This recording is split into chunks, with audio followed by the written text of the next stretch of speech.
Good day again, grade 9. So here's another video about another kind of quadrilateral, which is what we call as the kite. Now, ang kite po, kagaya ng inexplain ko sa previous video, has no pair of opposite sides that are parallel to one another. So that would mean if I will extend both opposite sides, let's say I'll extend KE and IT, in some point magbi-meet yung dalawang opposite side na yon. Same thing as ET and IK. Magkakaroon sila ng point of intersection. Okay? So, yun yung kakaiba sa kite. Kasi di ba sa parallelogram, there are two pairs of opposite sides that are parallel. Sa trapezoid, there is one pair of opposite sides that is parallel. Sa kite po, wala pong opposite sides na parallel to one another. So, yun yung kakaiba. Because of that then, there are different theorems din sa kite na kailangan nating aralin. Una, a kite has two adjacent sides that are congruent to one another, which is kakaiba kasi di ba usually ang opposite sides ang congruent, kagaya ng sa parallelogram at sa trapezoid. Yung mga opposite sides sila or opposite legs sila yung congruent. Dito, hindi po.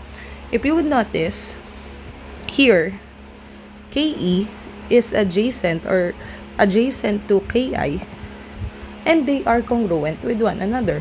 Same thing with ET and IT. They are adjacent or next to each other, plus they are congruent to one another. Then, may isa pa akong gustong i-emphasize, yung mga angles. Yung angles po na binubuo ng non-congruent side. So, di ba, KE is not congruent with ET. And KI is not congruent with IT. Hindi sila congruent sa isa't isa. Pero, angle E is congruent with angle I. So, ulitin natin. Yung dalawang non-congruent sides ng kite make up a congruent angle with another two non-congruent side ng kite.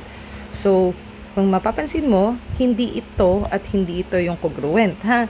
Ang congruent po ay yung angle E at angle I. Dahil binubuo ito ng dalawang pair ng non-congruent sides. Another thing na gusto kong i-emphasize sa kite is yung kanyang mga diagonals. Yung diagonals po ng kite ay perpendicular. One diagonal of the kite is perpendicular bisector nung another diagonal niya. So here, obviously, hindi bisected or hindi equal yung KS sa ST. So, segment KS is not congruent with segment ST. Obviously, dito sa figure, ST is much longer than KS. Now, pero, tandaan natin, the diagonals of a kite make a right angle or they are perpendicular.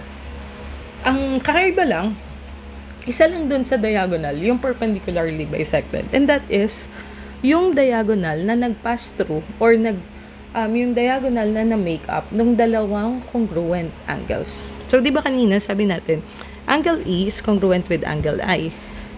Then, yung diagonal EI is perpendicularly bisected, which would mean ES is congruent with SI. So, yun yung mga properties ng kite na kailangan nating tandaan. So, let's just have a short solving dito. So, let's look at this example. So, given that ABCD is a kite, paano natin nalaman na kite siya? Kasi, there are two pairs of adjacent sides that are congruent with one another. Okay? So, congruent ito, saka ito, then congruent ito, saka ito. Baka may magsabi, Ma'am, yung square ba considered as kite? Tandaan mo sa kite po, hindi pwedeng congruent si BC kay AB. Pero, BC is congruent with CD and BA is congruent with AB. Okay, yun yung pagkakaiba. Kaya hindi possible. Okay? So, going back, let's say, given daw po itong mga measurements. So, BC is 12 meters, AD is 27 meters, Angle C is 124 degrees. Angle B is 72 degrees. So, using the properties, solve natin yung mga missing measurement. So, obviously, CD is 12 meters. Paano ko nalaman?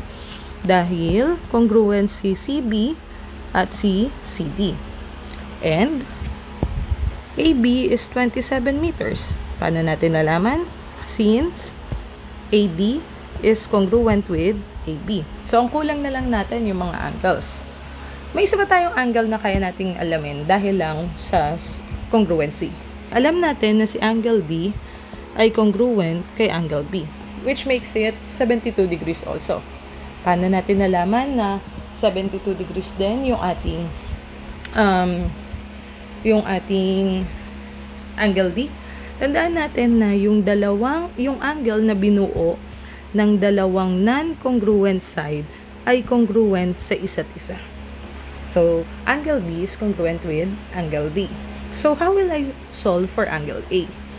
Dito na papasok yung properties ng quadrilateral, which refers to ang interior angles or ang sum ng interior angles ng quadrilateral ay equal sa 360 degrees. That would mean, if I would add angle A or measurement of angle A plus measurement of angle B plus measurement of angle C plus measurement of angle D should be equal to 360 degrees.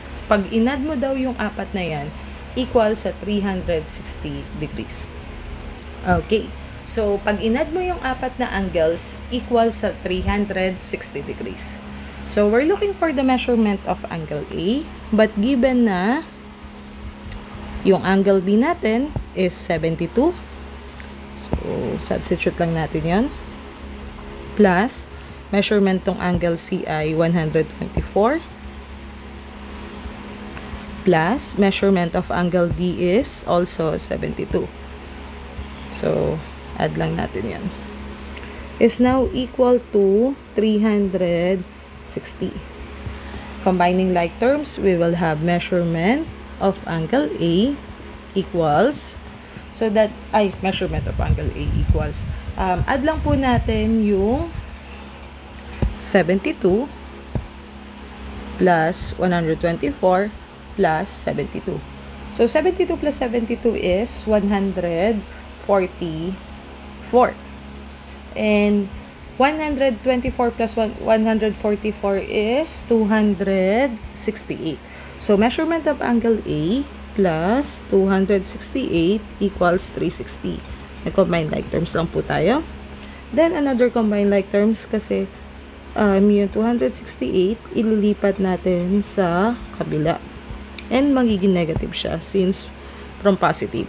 So, 268 minus 360 is, baliktad. 360 minus 268 is 92. So, measurement of angle A equals 92 degrees. So, paano ulit natin nakuha?